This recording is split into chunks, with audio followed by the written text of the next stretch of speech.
Margot Lee Shetterly delivered a keynote address at the RSA Conference last week.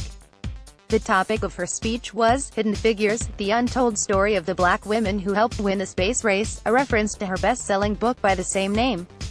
The book was a top book of 2016 for both Publishers Weekly and Time, a USA Today bestseller, and a researcher, writer and entrepreneur. Shetterly is also the founder of the Human-Computer Project, a digital archive of the historical documentation of NASA's black human computers, whose work tipped the balance in favor of the United States in World War II, the Cold War and the space race. Shetterly, who graduated from the University of Virginia, is a 2014 Alfred P. Sloan Foundation Fellow, and recently joined the Terra Alpha Investments Advisory Board. The historical backdrop of the book. The historical account the book and movie are based on involves the contributions of three black female mathematicians whose calculations were crucial for sending astronauts into space, beginning in the 1950s. The central character is mathematician Katherine G. Johnson, who began working for National Advisory Committee on Aeronautics (NACA) in the 1950s. NACA is now referred to as the National Aeronautics and Space Administration and commonly known as NASA. Johnson and her female colleagues calculated the figures NASA needed to move the space program forward. And Johnson was responsible for calculating the trajectories of America's first manned mission into orbit, and the first moon landing. Like their white counterpoints, the segregated, all-black pool of mathematicians were recruited by NASA to work as human computers at the Langley Memorial Research Laboratory in Hampton, Virginia. They produced the computations necessary for figuring out everything from wind tunnel resistance to rocket trajectories to safe re-entry angles. A Mental Floss article focused on Johnson states that all of Langley's hundreds of human computers, whether black or white, were women. It was an era when, as Johnson put it, the computer wore a skirt, the same man shortage that handed Rosie her rivets when the U.S. entered World War II in 1941 handed the human computers their slide rules.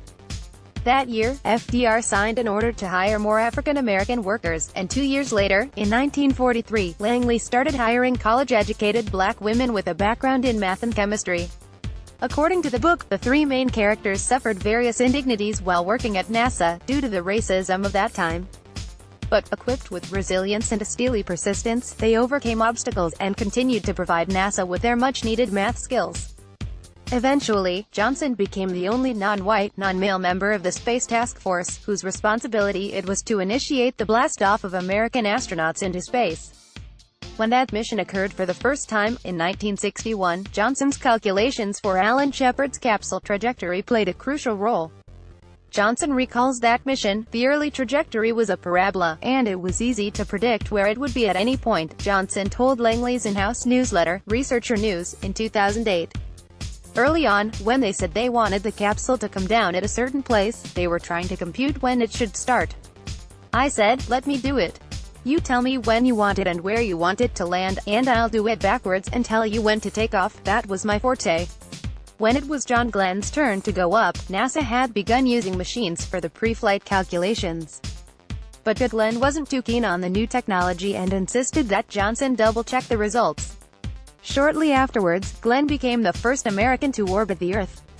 Johnson would continue to have impact on future missions, including calculating the trajectory for Apollo 11 and providing her expertise to the Space Shuttle program. View the Hidden Figures trailer below. The keynote address. During the keynote address, Margot Lee Shetterly discussed race, gender, science and technology. Comments across social media suggest that Shetterly's presentation was a source of inspiration to many.